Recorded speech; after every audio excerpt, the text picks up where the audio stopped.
Boa noite, meus irmãos e irmãs, a graça e a paz do Senhor Jesus. Nós vamos abrir a palavra de Deus na carta de Paulo aos Colossenses. Colossenses capítulo 3.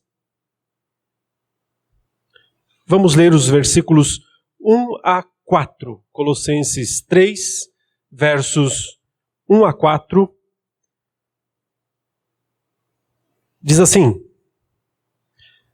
Portanto, se vocês foram ressuscitados juntamente com Cristo, busquem as coisas lá do alto, onde Cristo vive assentado à direita de Deus.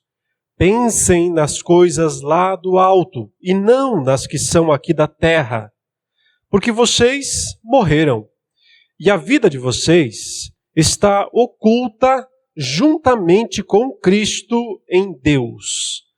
Quando Cristo, que é a vida de vocês, se manifestar, então vocês também serão manifestados com Ele em glória. Até aí, queridos, a leitura da palavra do Senhor. Uma pergunta franca e direta, eu gostaria de fazer a você nessa hora, e também aqueles que nos acompanham pela internet. O quanto você tem pensado no céu ao longo da sua vida e talvez mais nesses últimos tempos? Será que as coisas do alto, como Paulo diz aqui, e quando ele diz coisas lá do alto, ele está pensando no céu mesmo, porque ele fala que é onde Cristo está, assentado à direita de Deus. Então ele está falando mesmo do reino celestial, do céu onde Deus habita, onde Cristo habita. E a pergunta é justamente essa, Será que nós temos pensado no céu? Ou será que o céu tem se tornado para nós um lugar muito distante na nossa mente, no nosso coração?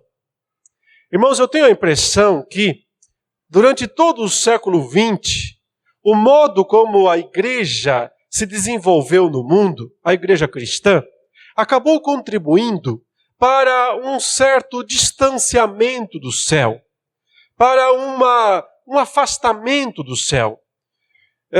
Lá no passado, lá nos séculos passados, a igreja falava muito sobre o céu, porque as pessoas estavam sempre muito preocupadas com isso, elas tinham isso na sua mente, elas tinham isso no seu coração. Mas por alguma razão, ou talvez por pelo menos 3 razões, eu podia dizer, no século XX, o céu foi ficando para trás. E entramos no XXI ainda mais distantes dele. Notem, logo no início do século XX, surgiu na igreja evangélica um movimento muito forte, enfatizando curas e libertações. E de repente, para muitas pessoas, isso se tornou a razão principal da igreja. Cura, libertação. De certo modo, o que se busca com isso? Uma vida melhor aqui neste mundo. Sim, porque se temos boa saúde, se temos uma situação boa e confortável, então, para que o céu, O céu vai ficando meio distante, não mais tão desejável. Depois veio uma outra onda de pregação, de movimento, de proclamação, que ficou conhecida como a teologia da prosperidade. Vocês já ouviram falar muito sobre isso, é claro. E o que diz basicamente, o que dizem os proponentes da teologia da prosperidade? Que Jesus morreu na cruz do Calvário, não só para tirar todas as nossas enfermidades, todos os nossos problemas nesse sentido, mas também para nos dar uma vida muito próspera. Sim, então através de Cristo, através da igreja, é possível prosperar, melhorar de vida, conseguir aquele emprego tão sonhado, conseguir aquela casa tão sonhada, aquela viagem tão esperada, aquela profissão tão desejada, e que basicamente a igreja está aí para ajudar a pessoa a conquistar essas coisas. Ora, outra vez, se de repente tudo se torna, tudo gira em torno disso, então é algo deste mundo, é para melhorar a nossa vida neste mundo. E por que o céu? Para que pensar no céu? Então, se a vida aqui é tão boa, se temos coisas tão boas a partir da fé, a partir da igreja. Mais recentemente, vocês devem estar acompanhando isso também, né? Agora, o que está na moda entre os evangélicos são os pregadores coaching. São os pregadores que falam sobre, né, mais ou menos uma espécie de psicoterapeutas cristãos, né? Que se sentam no sofá e ficam dando bons conselhos para as pessoas. Qual é a linha principal dessas ministrações, dessas pregações? Você tem que se sentir bem consigo mesmo. Você tem que ter uma vida, né, aqui nesse mundo de paz, tranquilidade, bem-estar. Né? É a famosa religião sentir-se bem. A religião a serviço da boa vida. Outra vez, se a fé serve primordialmente para melhorar as nossas condições aqui neste mundo, então, mesmo que a gente não esteja fazendo isso intencionalmente, mas é um fato que o céu vai ficando de escanteio, vai ficando, né, de segunda mão, já não é mais a razão principal. Aí basta você observar a maior parte, né, das pregações, das músicas, né, de todo o movimento em torno da fé. Não se fala de céu, quase nada. O céu é um lindo lugar, nós cantávamos, mas ninguém mais sabe onde ele está e nem qual é a importância dele para as nossas vidas. Muito bem. Mas aqui nessa passagem o apóstolo Paulo nos diz que nós precisamos pensar no céu. Veja que ele usa duas palavras aqui, ele diz, olha, busquem as coisas lá do alto, essa é uma ordem aqui do primeiro versículo, busquem as coisas lá do alto, e no verso 2 ele diz, pensem nas coisas lá do alto. Duas palavras, duas expressões muito fortes, muito interessantes, porque essa primeira palavra, busquem, ela geralmente é usada, né, para descrever uma busca intensa. Quase como uma perseguição, persigam. Busquem as coisas lá do alto, coloquem todo o coração de vocês nas coisas lá do alto.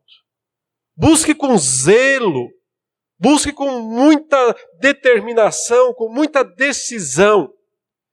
É uma ordem para buscar intensamente. E o segundo termo, quando ele fala pensem, coloque toda a sua mente nas coisas lá do alto. Então observem, os dois aspectos principais da nossa personalidade, que a gente pode aqui parafrasear como sendo mente e coração, ou coração e mente, essas duas coisas, né, da nossa personalidade, precisam estar concentradas nas coisas lá do alto. Precisam estar concentradas no céu. Com todo o nosso intelecto, com toda a nossa razão e também com toda a nossa emoção, com todos os nossos sentimentos. Juntando tudo isso, mente, coração, sentimentos, razão, nós precisamos buscar as coisas lá do alto, pensar nas coisas lá do alto.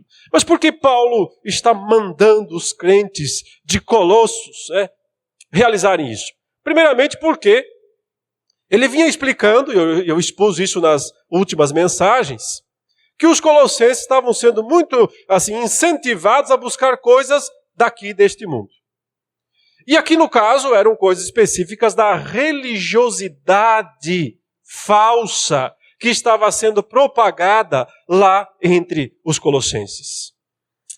Paulo descreveu duas práticas que parecem opostas, mas elas frequentemente podem estar juntas, sim, e que eram, segundo ele, daqui de baixo. Quais eram elas? Estão aí no final do capítulo 2, né? Lá a partir do verso 16, eu fiz várias exposições aqui sobre esses versículos.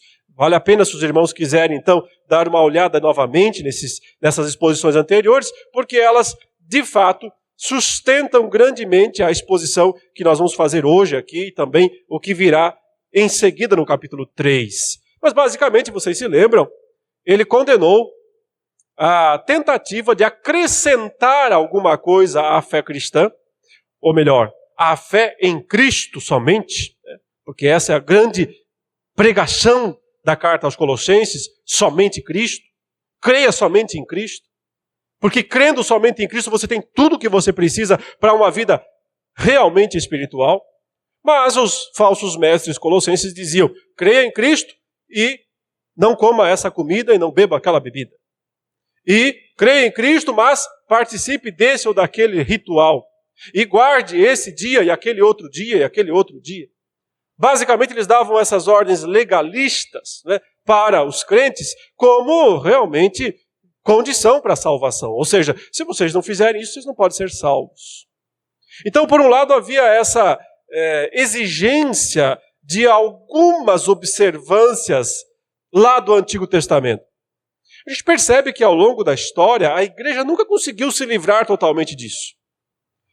Sempre aqui ou acolá, no meio das igrejas, surge, alguma observância da velha aliança e que novamente as pessoas pensam que devem observar. Elas tiveram um papel importante, essas observâncias aqui descritas, comida, bebida, dia de festa, sábados. O apóstolo Paulo diz que elas eram anúncios de Cristo. Quando Cristo veio e cumpriu tudo aquilo que elas anunciavam, elas não existem mais. E, portanto, não faz sentido continuar observando isso.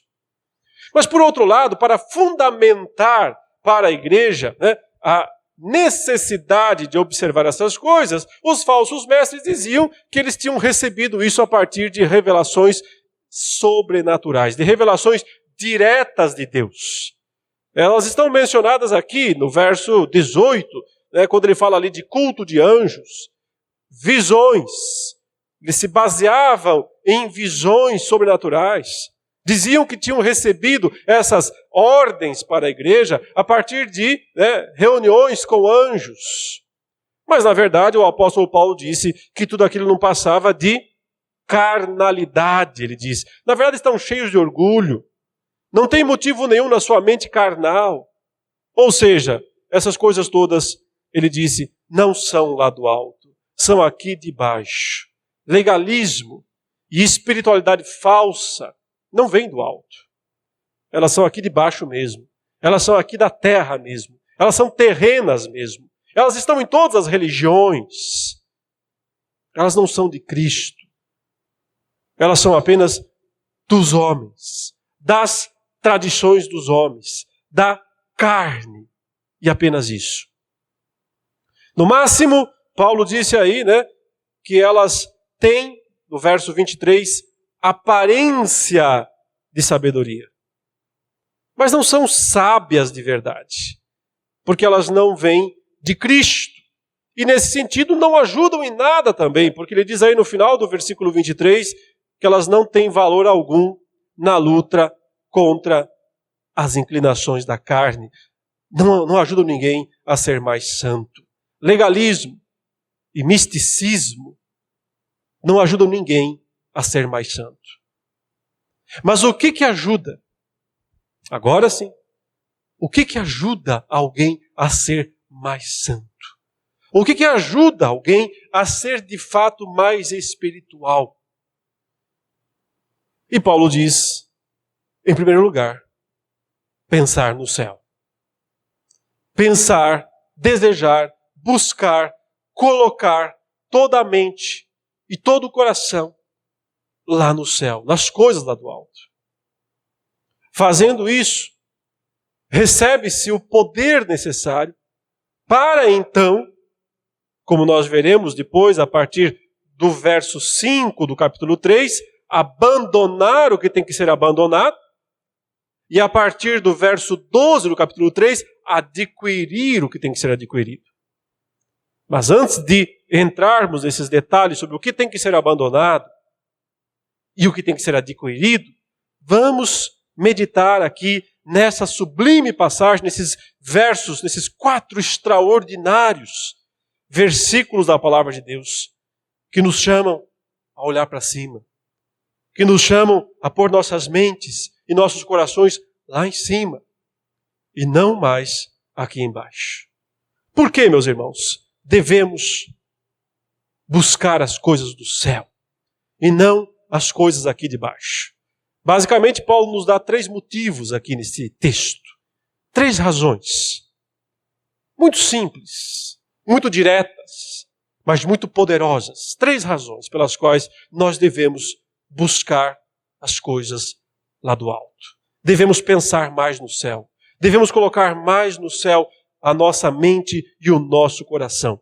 E a primeira razão, meus irmãos, notem, se eu perguntasse novamente, agora não se você tem pensado nas coisas do céu, mas se eu perguntasse por que você acha que deveria pensar mais nas coisas lá do céu, é provável que muitos irmãos diriam o seguinte: é porque um dia eu vou para lá, né?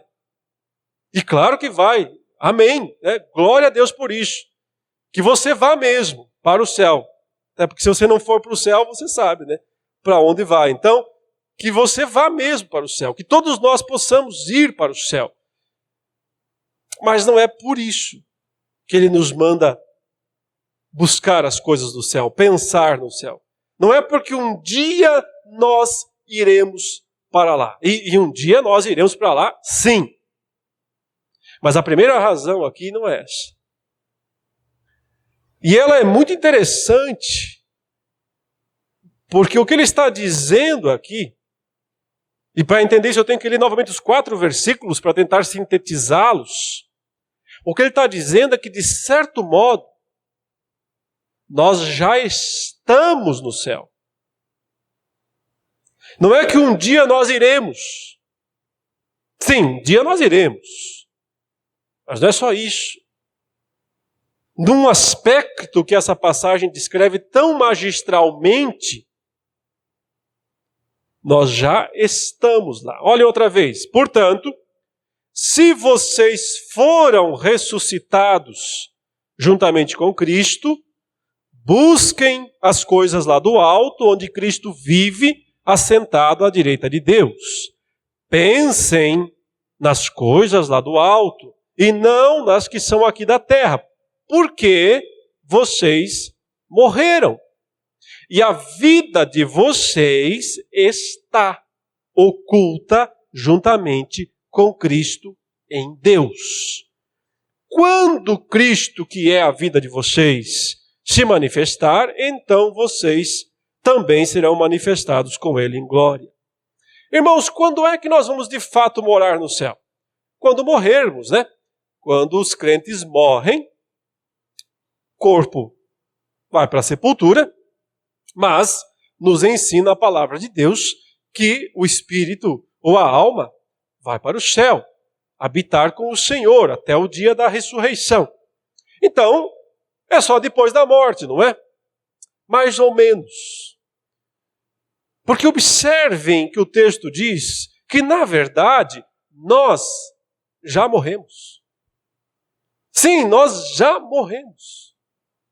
E se já morremos, já estamos no céu. Você está pensando, o pastor enlouqueceu de vez.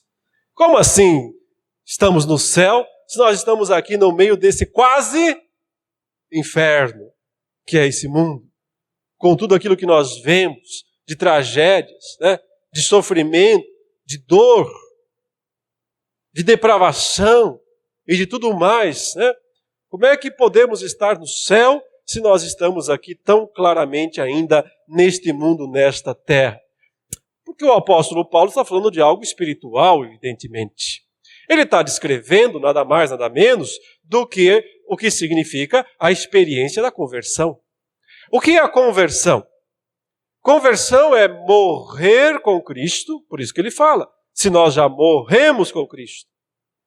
E também significa ressuscitar com Cristo. Portanto, ele diz, se vocês ressuscitaram com Cristo, busquem as coisas lá do alto. A conversão é algo tão extraordinário, tão poderoso, irmãos, que nós até temos dificuldade de explicá-la. de tão extraordinária. Para muitas pessoas, muitos acham que se converter é simplesmente mudar de religião, assumir uma outra fé, uma outra postura, né? Deixar de fazer alguma coisa que fazia e mudar algum aspecto da vida. Ora, embora essas coisas possam estar associadas à conversão, possam ser um resultado da conversão, mas essas coisas não são a verdadeira conversão. Não, a verdadeira conversão é uma experiência sobrenatural tremenda. É algo extraordinário. Não é algo que o ser humano consegue realizar, operar. Não é algo que você consegue fazer por você mesmo. Quando o Senhor Jesus estava conversando com aquele grande líder religioso do judaísmo chamado Nicodemos, ele disse algo tão claro, né, nesse sentido para aquele homem. Ele disse: se alguém não nascer de novo, não pode ver o reino dos céus. O Nicodemos falou: ué, como é que funciona isso então? Eu, um homem velho, posso voltar ao ventre da minha mãe e nascer outra vez? Jesus disse: estou falando de algo espiritual, meu caro. Eu não estou falando de algo que você faz, ou que alguém faz, ou que alguém produz. Estou falando daquilo que o Espírito Santo faz. Se alguém não nascer do Espírito, eu digo para você um negócio: ninguém controla o Espírito, ninguém manda no Espírito. O Espírito sopra onde quer. O Espírito é livre para fazer o que ele quiser.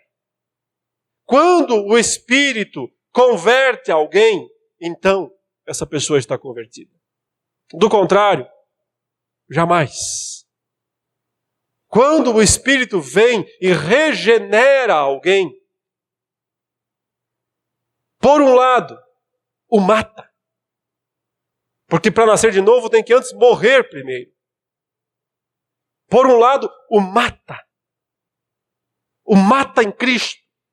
Faz morrer juntamente com Cristo. E por outro, o faz renascer. Renascer espiritualmente. Só quando o Espírito Santo vem e faz isso, existe conversão.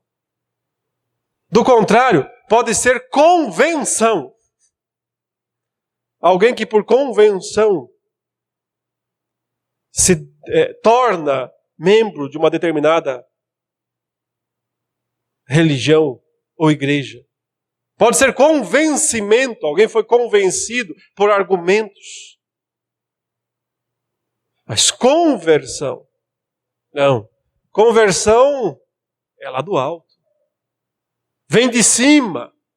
Por isso também, lá em João 3, uma correta tradução, quando ele diz assim, quem não nascer de novo, porque literalmente o termo é quem não nascer do alto.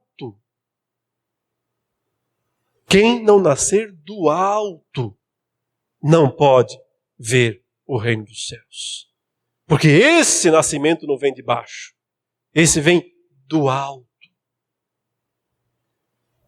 E o apóstolo Paulo diz aqui, se você já morreu com Cristo, se você já ressuscitou com Cristo, então entenda que você já está, sua vida já está lá no céu. Você já está junto com Cristo lá no céu.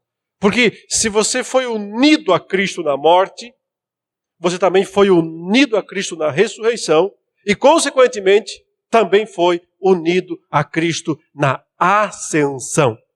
Lá em Efésios 2, quando o apóstolo Paulo fala sobre esse processo todo, e diz que em Cristo, nós morremos e também fomos ressuscitados, mas ele diz assim, e juntamente com ele nos fez assentar à sua direita nos lugares celestiais. Então, irmãos, por que pensar no céu? Porque é o nosso lugar. Porque é onde nós estamos já de fato. Ou talvez pudéssemos dizer, é de onde somos. É porque nós somos de lá. Nós não somos mais aqui de baixo. Nós não pertencemos mais a este mundo. Nós somos do céu. Nós somos de lá. Então, quando nós pensamos no céu, estamos pensando naquele lugar que é de acordo com a nossa nova natureza. Só há felicidade, paz, alegria verdadeira para o crente quando ele vive de acordo com a sua nova natureza. Mas se ele insistir em pensar e buscar as coisas daqui de baixo, ora, ele está indo contra a sua nova natureza. Então só pode haver sofrimento, dor, decepção, angústia, falta de paz. Por que buscar as coisas lá do alto? Porque é de lá que nós somos. E, de certo modo, é lá que nós estamos. Espiritualmente, nós já estamos no céu. E é por isso que nós precisamos viver mais a realidade celeste aqui nesse mundo. Mas como fazer isso de fato? Então, talvez a segunda explicação que eu encontro nessa passagem nos ajude a entender um pouco melhor. E note que Paulo menciona isso de uma maneira tão rápida que alguém poderia passar batido quando lesse o texto. Veja, ele diz: busquem as coisas lá do alto, onde Cristo vive, assentado à direita de Deus. Essa frase tão curta, tão direta, ela é tão teologicamente rica, profunda, que só ela já nos dá recursos para ficar pensando no céu por horas e horas e horas e horas. Bom, primeiro temos que pensar no céu porque nós somos de lá, não daqui. Mas em segundo, porque Cristo está lá. Cristo está lá. Então, temos que pensar no céu. Porque Cristo está no céu. Mas notem, irmãos, Ele não está lá em qualquer lugar. Ele não está lá num quartinho dos fundos. Ele não está numa varanda descansando. Ele não está no paraíso usufruindo de benesses. Não. Ele está num lugar muito específico. Onde? Assentado à direita de Deus. Ou seja, trata-se da posição dele. Do que ele está fazendo lá no céu. Sim, porque, muito embora ele tenha concluído a sua obra terrena perfeitamente. E qual foi a sua obra terrena que ele concluiu? Ele nasceu aqui, de uma virgem, ele nasceu sem pecado, ele viveu sem pecado aqui, ele morreu pelos nossos pecados, pagou a nossa dívida, ele ressuscitou, venceu a morte e subiu aos céus. Ou seja, a sua obra terrena está concluída. Ele a realizou completamente, perfeitamente pelos nossos pecados, para nos salvar. Porém, quando ele foi para o céu, ele iniciou uma obra celeste. Um trabalho muito grande ainda por ser realizado, o qual ele só vai concluir quando ele retornar. Trata-se de uma posição, de um posto, um trabalho que ele foi realizar lá nos céus. O que significa dizer que Cristo está assentado à destra de Deus. Note, não é só uma posição de honra. É mais do que isso. É uma posição de governo. É uma posição de autoridade. E isso é que importa demais. Inúmeras passagens da Bíblia mostram isso, como foi lida inclusive na liturgia de hoje, lá no Salmo 110, lá no Antigo Testamento, uma promessa que Deus fez ao Filho: assenta-te à minha direita, até que eu coloque todos os teus inimigos debaixo dos teus pés. Essa promessa do Salmo 110, ela vai sendo repercutida em várias passagens do Novo Testamento. Em Efésios 1, por exemplo, no livro aos Hebreus, na primeira carta de Pedro, mas talvez em 2 lugares, em 3 lugares, isso fique ainda mais evidente.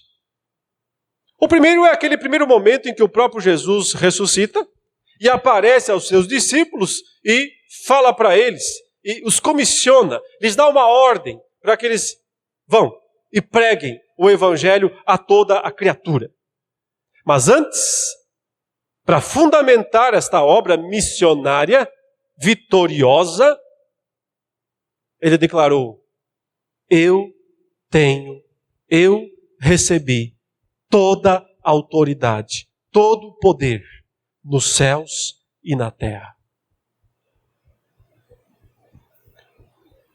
Dizer que Jesus está à direita de Deus é o mesmo que dizer que ele recebeu do Pai toda a autoridade sobre os céus, e é interessante que ele não fala o céu, né, no singular, mas os céus. E geralmente quando temos essa palavra plural, é porque os céus são realmente muito grandes. E nós só temos um pequeno vislumbre nas Escrituras, que nos basta, é suficiente para que meditemos, pensemos na grandeza do céu. Jesus está exatamente agora assentado à direita de Deus, governando céus e terra. E se você ainda não sabe como pensar no céu, então eu quero dizer que você já está pensando nisso exatamente agora. Porque quando você medita nesse assunto, nesse fato, quando você compreende o ensino bíblico a respeito da posição que Cristo exerce lá no céu, você está pensando no céu. Mas talvez precise também colocar o coração nisso, para não só pensar sobre isso, mas se admirar a respeito disso. E se você quer um pouco mais de ajuda para pensar a respeito disso, medite, estude, leia os capítulos 4 e 5 de Apocalipse, que descrevem o céu como o lugar onde está o trono de Deus, e depois descrevem o Cordeiro se aproximando do trono de Deus para pegar o livro da mão direita daquele que está sentado no trono. Essa passagem descreve o momento em que se cumpriu o Salmo 110. Assenta-te à minha direita, até que os teus inimigos sejam esmagados. Porque foi o momento em que o Pai transferiu para o Filho o cetro. O livro que estava selado com os 7 selos representa isso. Representam os decretos, os propósitos de Deus para o mundo, especialmente para o seu povo. Quando o Filho pega esse livro, significa que agora ele manda nos céus e sobre a terra. E para que não haja dúvidas, o capítulo 5 de Apocalipse mostra que no exato instante em que o Filho segura na sua mão o livro que estivera na mão do Pai, em reconhecimento, todas as criaturas celestes caem de joelhos diante dele. Todos os milhões e milhões, os milhões de milhões e milhares de milhares, né, as miríades de criaturas celestes, incontáveis como as estrelas do céu, se prostram diante do Cordeiro, diante de Jesus Cristo, reconhecendo que quem manda agora é Ele. Mas por que o Pai passou ao Filho este reino? Então, o Salmo 110 nos explica, e o apóstolo Paulo também interpreta isso de forma mais extensiva no seu 15º capítulo, né, no capítulo 15 da sua primeira carta aos Coríntios. Quando ele diz que o Pai passou ao Filho o cetro, o governo, e que então o Filho deve governar, assentado à direita, deve governar céus e terra, até pisar todas as cabeças que têm que ser pisadas. Até esmagar todos os inimigos que têm que ser esmagados. Esmagar o próprio mal. Irmãos, de onde vem essa ideia, né, de pisar a cabeça? De pisar a cabeça do inimigo? Ora, vem lá de Gênesis 3, nós sabemos. Assim que o pecado entrou no mundo, pela transgressão do ser humano, o próprio Deus fez a declaração de que o filho da mulher nasceria, com o propósito, com o intuito de ferir a cabeça da serpente. Ou seja, ele vem para resolver o problema da queda, o problema do mal. Eu vejo muitas vezes os crentes, né, mais intelectualizados, muito preocupados em tentar dar uma explicação para o problema do mal, né, a origem do mal. Por que é que Deus permitiu, decretou, permitiu, aquela discussão sempre, né? Por que é que existe o mal? Por que Deus deixou? E é interessante que a Escritura não nos dá assim, muitas explicações sobre isso. A gente consegue chegar a algumas conclusões teológicas, né, deduzindo das passagens bíblicas, mas a Bíblia não parece estar muito preocupada em nos dar essa explicação. Mas está e nos dá claramente outra explicação, ou seja, a solução para o mal. O problema do mal não é tanta preocupação bíblica, não há tanta preocupação na Bíblia de nos explicar, mas a solução para o mal, sim, e ela está clara, porque a solução para o mal é Cristo, é Jesus Cristo, é Ele nascer, é Ele viver sem pecado, é Ele morrer pelos pecados, é Ele ressuscitar para nos dar vida nova, é Ele subir aos céus, se assentar à direita de Deus e começar a pisar cabeças, inclusive a do diabo, que já foi pisada. A de todos os inimigos, até que o último seja finalmente esmagado. E quem é o último inimigo? Paulo diz, é a morte. Quando o último inimigo, que é a morte, for esmagado, o Senhor devolve, né? O Senhor Jesus devolve ao Pai a autoridade de governar céus e terra, para que Deus seja tudo em todos. Então, meus irmãos, por que temos que pensar no céu? Porque Cristo está lá, nessa posição aqui. E isso tem significados imensos para a nossa vida. Primeiro, mostra que está do nosso lado aquele que manda de fato, nos céus e na terra. E que Ele está lá para resolver os nossos verdadeiros problemas, que não são falta de doença, ou falta de saúde, né? Doença não falta, o que falta é saúde. Falta de prosperidade, ou falta de conforto psicológico. O Senhor Jesus não está lá no céu para resolver esses problemas. Ele até pode resolvê-los como algo periférico.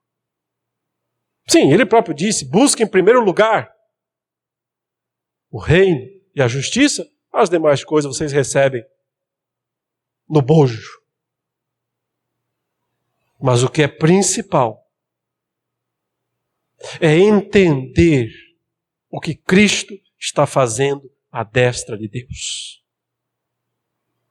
Quando nós entendemos a posição de poder de Cristo, a posição exaltada que Ele agora exerce lá nos céus, então estaremos preparados para entender que é esse poder que está à nossa disposição para, mais para frente aqui, matar o que ainda resta da natureza pecaminosa em nós.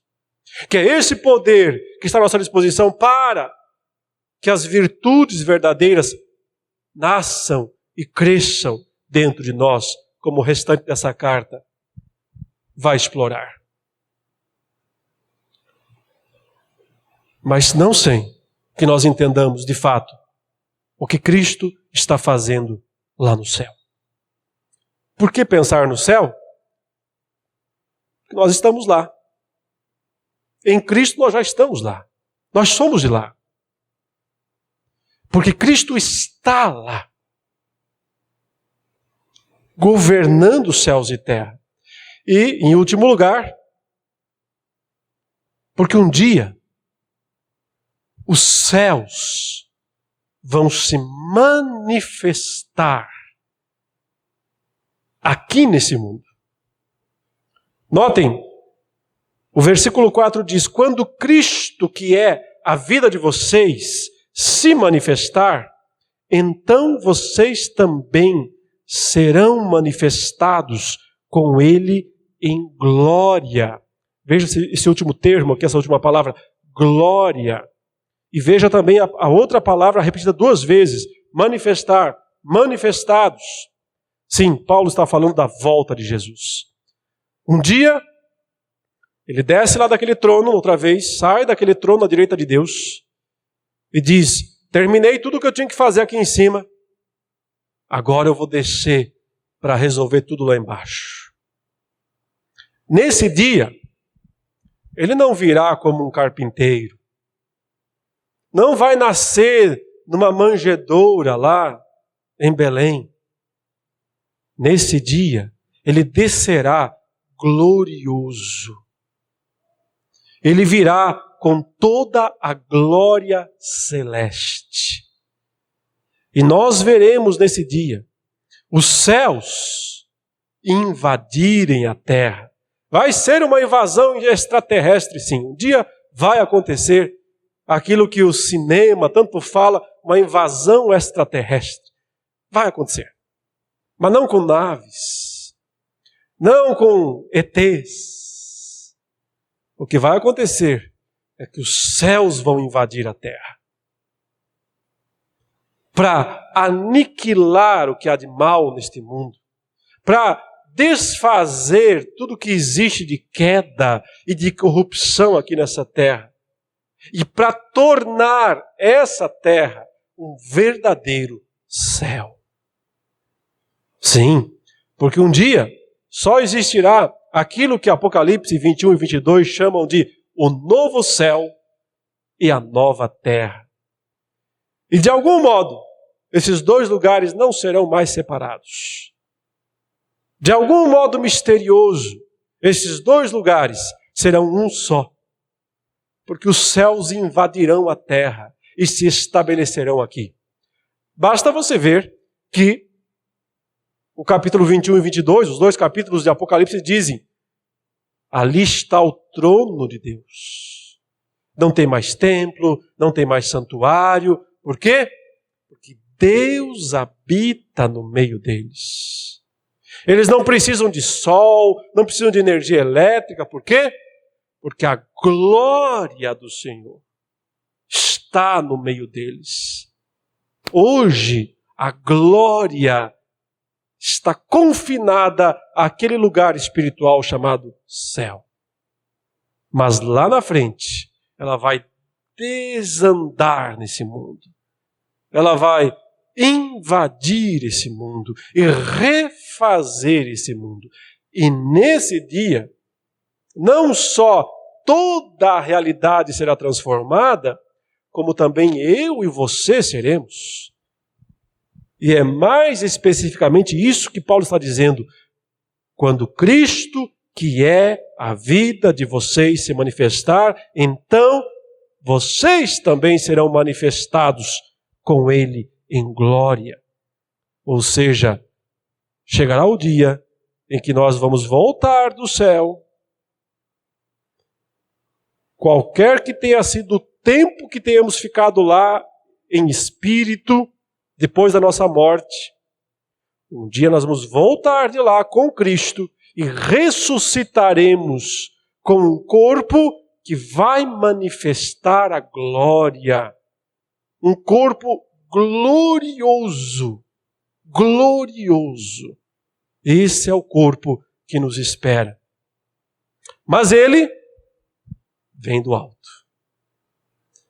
Então é tudo do alto. Nada aqui de baixo.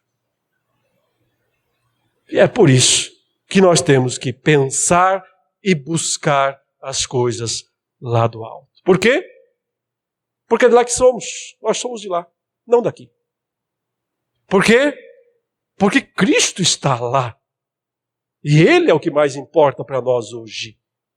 Então pensemos nele, no que Ele está fazendo no céu. E por que mais? Porque a nossa glória virá de lá também. E um dia se estabelecerá aqui neste mundo. Então, irmãos, ocupemos a nossa mente e o nosso coração com o céu. Vamos orar. Senhor, ajude-nos a pensar, a ansiar, a desejar o reino celeste. E livra-nos, ó Deus, de perdermos tempo com a religião terrena, com as coisas deste mundo, que nos desviam, que nos afastam, que apagam para nós o brilho celeste. Ajude-nos, ó Deus, a todos os dias pensarmos em Cristo assentado à direita de Deus e nos alegrarmos e nos desafiarmos com esta imagem. Glórias sejam dadas ao teu nome, hoje e sempre, em nome de Jesus. Amém.